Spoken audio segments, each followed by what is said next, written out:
ዛሬ እዚህ ያለውን የሆነውን አካል ስናፈናቅለው የሆነውን አካል ስንገለው ይሄ የኔ ብቻ ነው ስንል የኔ ብቻ ነው የሚል እዛ ቦታ አለ። ዳንኤል ክስረት ከመበላሸቱ አስቀድሞ የተናገረው ንግግር ሲሆን ቀጥሎ የማሳያችሁ ደግሞ የገንዘብና የስልጣን ኃይል የሰው ልጆችን ምን ያክል እንደሚቀይር ነው። ፈሪሃ እግዚአብሔር አላቸው፣ ፈጣሪያቸውን ይፈራሉ ብለን ስንነጋገር ኢትዮጵያ የሚለውን ቃል ሲያወጡ እንባቸው ሲመጣ አየዋለሁ። እንዲህ ካላሽቀበጡ በስልጣን ላይ መቆየት አይቻልም የተባለ ይመስል ዳንኤል ክስረት ጭራቸውን እየቆሉ ባለስልጣናቱን ያሞጋግሳሉ። ሸማን ማን ጎዳሽ ብሏት ከተጫረብኝ ክብሪት ትልቅ አቅፍ ያስኩት ክር ነው አለች። ሩቅ ካለው ጥላት አጠገብ ያለው ሰው ማንነት በደንብ ወቅ ሲሉ አበው ይመክራሉ።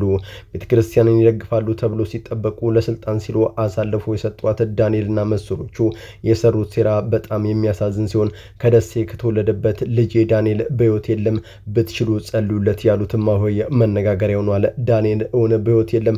ዝርዝሩን አብረን እንቃኛለን። ልጄ ቴሌቪዥን አያይም ይላል፣ ልጆችን ግን ወደ ቴሌቪዥን ያመጣል።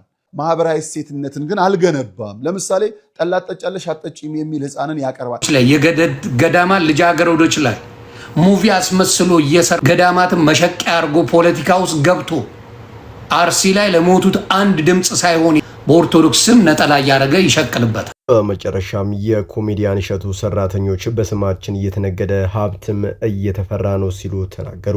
በሌላ በኩል ከሰሞኑ ኮሜዲያን እሸቱ ቸግሮኛል፣ ሰራተኞች የልበት ነው ድረሱልኝ ሲሉ ለመላው ኢትዮጵያን ህዝብ እጁን መዘርጋቱ አይዘነጋም ነበር። ይህን ተከትሎም በሩሩ ደግ ኢትዮጵያን አማካኝነት ጥሩ ድጋፍ ተደርጎለት በሚሊዮኖች ማሰባሰብ ቢችልም አሁን በተሰማው መረጃ በእሸቱ ላይ ፖሊስ ምርመራ መጀመሩ ስንቶቻችሁ ታውቃላችሁ? ዝርዝሩን ይዤላችሁ ቀርብ ያለው እሱ ጋር እንዲደርስ ሼር አድርጉለት።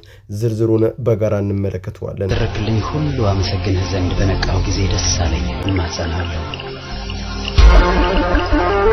በመጨረሻም ተወዳጁ ድምጻዊ ጎሴ በሀገር እንግሊዝ ኮንሰርቱን አቅርቦ የኢትዮጵያ ኤርፖርት ሲደርስ አቅማቶ መውደቁና በዊልቸር ላይ ተቀምጦ መታየቱ አድናቂዎቹን ብሎ መላው ኢትዮጵያንን ቢያስደነግጥም በመጨረሻም ለቤተክርስቲያን ቅርበት ያለው በሃይማኖቱም የማይደራደረው ከዘፈኑ ዓለም በይፋ ራሱን ማግለሉን አሳወቀ። ለምንና እንዴት በጋራ እንመለከተዋለን። ሰላም በመላው ዓለም ላይ የምትገኙ ቤተሰቦቼ እንዴት ናችሁልኝ? እኔ ደህና ነኝ። ቸሩ መድኃኔዓለም የተመሰገነውን በዛሬው ቆይታችን እጅግ በጣም ቁም ነገር አዘል ቪዲዮዎች ይዤላችሁ መጥቻለሁ። ከናንተ የሚጠበቀው እንደተለመደው ቪዲዮውን ላይክ እና ሼር ማድረጋችሁን አትርሱ። ዳዩ ወደ ዕለቱ ቪዲዮ። በነቃው ጊዜ ደስ አለኝ ምስጋናዬንም ተቀበል ዘንድ እማጸናለሁ። ያልተጠበቀው ክስተት ተወዳጁ ድምጻዊ ጎሴ ተስፋዬ በሀገር እንግሊዝ የነበረውን ኮንሰርት አጠናቆ ወደ ሀገሩ በገባበት ቅጽበት የገጠመው ድንገተኛ ህመም በዊልቸር ላይ እንዲቀመጥ አድርጎታል። ያልተጠበቀ ክስተት በርካታ ወዳጆቹና አድናቂዎቹን በእጅጉ ቢያስደነግጥም ከሰዓታት በፊት ጎሴ ያሰፈረው ጥልቅ ጽሑፍ ግን ለእርሱም ሆነ ሌሎች ትልቅ የህይወት ትምህርት ሆኖ ተገኝቷል።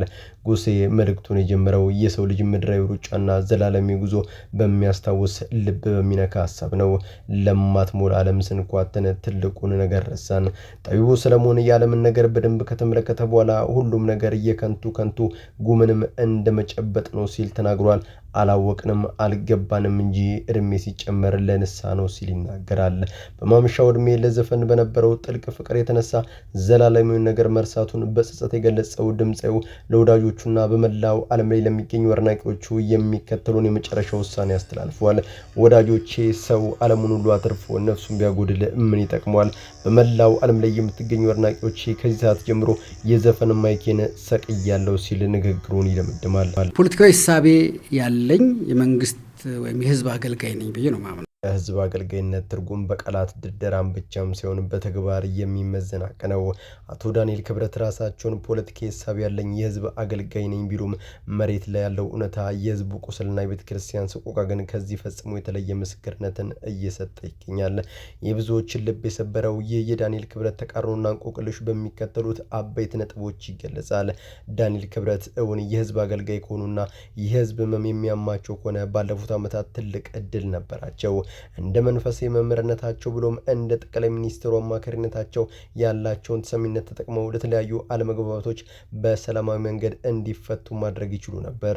ሆኖም ግን ማስታረቅና ሰላም መፈለግ ሲገባቸው ከዛ ይልቅ የጦርነት ዳንኪራ መደለቅን መምረጣቸው የህዝብ አገልጋይነታቸውን ጥያቄ ውስጥ ከቶታል።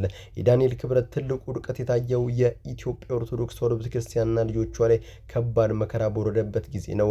በአርሲ፣ በዝቋላ፣ በባሌና በሻሸመኔ ክርስቲያኖች ላይ ዘግናኝ ጥቃት ሲፈጸም እሳቸው ባለስልጣናቱን መክረውና ገሰው ተው ይሄ ልክ አይደለም የህዝብ ደም ይቁም ማለት ሲገባቸው ማውገዝ አቃታቸው።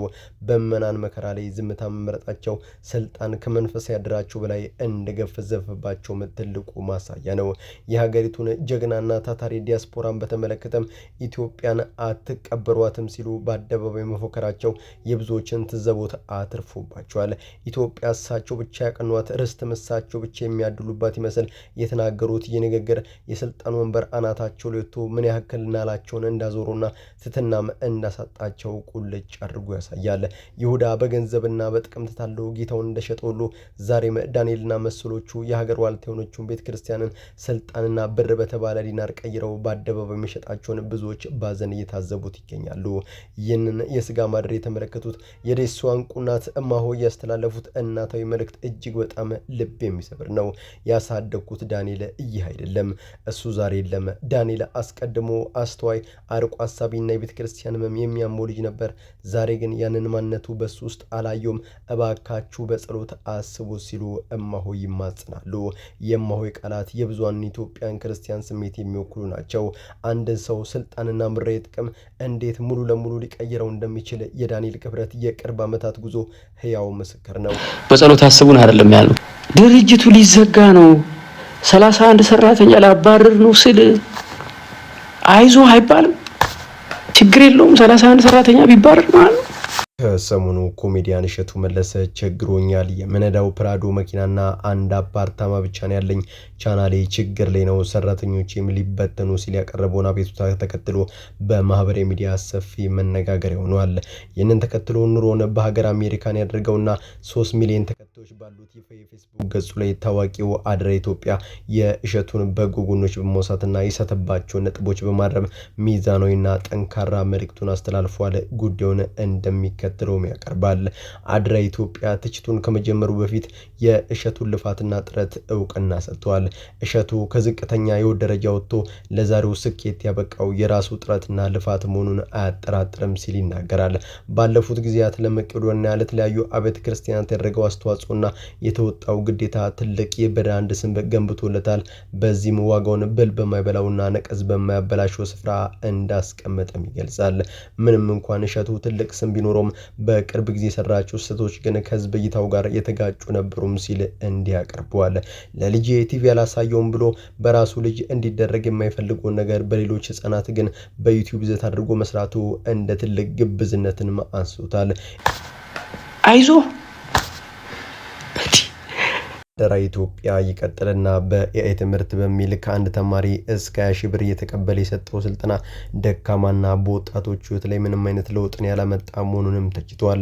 የጉዳይ ፖሊስ ዘንድ ደርሶ በምርመራ ላይ እንደሚገኝም ፍንጭ ሰጥቷል። ይቀጥልና ለጥቂት ሳንቲሞች ሲል እጅግ በጣም ስሜት የሚነካውን የዋልድባን ገዳም ጉዳይ ለይዘት ማሟያነት መጠቀሙ ትዝብት ላይ እንደጣለውም ያነሳል። በአርሲ ክርስቲያኖች ላይ ሰቆቃ ሲፈጸምና ከቤት ንብረታቸውም ሲፈናቀሉ እሸቱ ያለውን ግዙፍ የሶሻል ሚዲያ ተጽዕኖ ፈጣሪነት ተጠቅሞ ድምጽ መሆን ሲችል ዝምታ መምረጡ በእጅጉ እንዳሳዘነውም ይናገራል። ይቀጥልናም የእሸቱ ሌላው ስህተት ኢትዮጵያ ህዝብ ለምን አይዞ አይለኝም ብሎ መውቀሱ ነው። ህዝቡ በቀን 3 የመብላት ያቀተው በኑሮ ውድነት የተቆላና ሰላም ያጣ ነው። በእንዲህ አይነት ፈተና ውስጥ ያለን ህዝብ ለምን አልደገፍከኝም ብሎ መውቀሱ የህዝብ መምን ካለመረዳት እየመነጨ ነው ሲልም ይናገራል። እሸቱ በሚሊዮኖች የሚቆጠር ሀብት ያፈራ እንደመሆኑ ከራሱ ተርፎ የወደቁትን የሚያነሳ እንጂ ከዳው ህዝብ ድጋፍን የሚሻ መሆን አልነበረበትም ሲል ይናገራል። አድራ ኢትዮጵያ እንዳጋለጠው ከእሸቱ ሰራተኞች መካከል አንዱ በውስጥ መስመር ባደረሰው መረጃ መሰረት ሰራተኞቹ ከወራዊ ደሞዝ ባለፈ ምንም አይነት ጥቅም አያገኙም። 100% ገቢው ወደ እሸቱ ኪስ እየገባ ሳለ ቻናሉ ሲዳከም ሰራተኞቼ ሊበተኑ ብሎ ነው ብሎ የሰራተኞቹም ስን ለስሜት መቀስቀሻና መለመኛ መጠቀም ተገቢ ያለመሆኑን ያነሳል። ነገሮችን እንዳሰብኩት አልሄዱልኝም፣ ቻናሌ አደጋ ላይ ነው ብሎ እውነቱን መናገር ሲቻል ሰራተኞች ላይ መንጠልጠል ስህተት መሆኑንም ያብራራል። ይህ የአድራ ኢትዮጵያ መልእክት ግለሰቦች በዝና ማማ ላይ ሲወጡ ህዝብንና እውነትን መርሳት እንደሌለባቸው የሚያስተምር ሚዛናዊ ትችት ነው። እሸቱ ስህተቶቹን አምኖ በማስተካከል ወደ ቀድሞ የህዝብ ልጅነቱ ሊመለስ ይገባል የሚለው የብዙዎች እምነት ነው። በዙሪያ እናንተ ሀሳብ ምንድን ነው? ሀሳባችሁን ኮሜንት ላይ አስፍሩልኝ። በመላው ዓለም ላይ የምትገኙ ውድ ቤተሰቦቼ ለዛሬ እናንተን ያስተምራሉ፣ ይጠቅማሉ፣ መረጃ ምናሉ ብዬ ያሰብኳቸው ቪዲዮዎች በዚህ መልኩ አቀረብኩላችሁ። በቀጣይ በሌሎች አስተማሪ ቪዲዮዎች እንገናኛለን። ለዚህ ቻናል አዲስ ከሆናችሁ ምን ይጠበቃችሁ ነው? መለስ ያላችሁ ሰብስክራይብ፣ ላይክ፣ ሼር ማድረጋችሁን አትርሱ። ባላችሁበት ሁሉ ክፉ ሳይነካችሁ በሰላም በቸር በጤና ቆዩልኝ። ይመቻችሁ።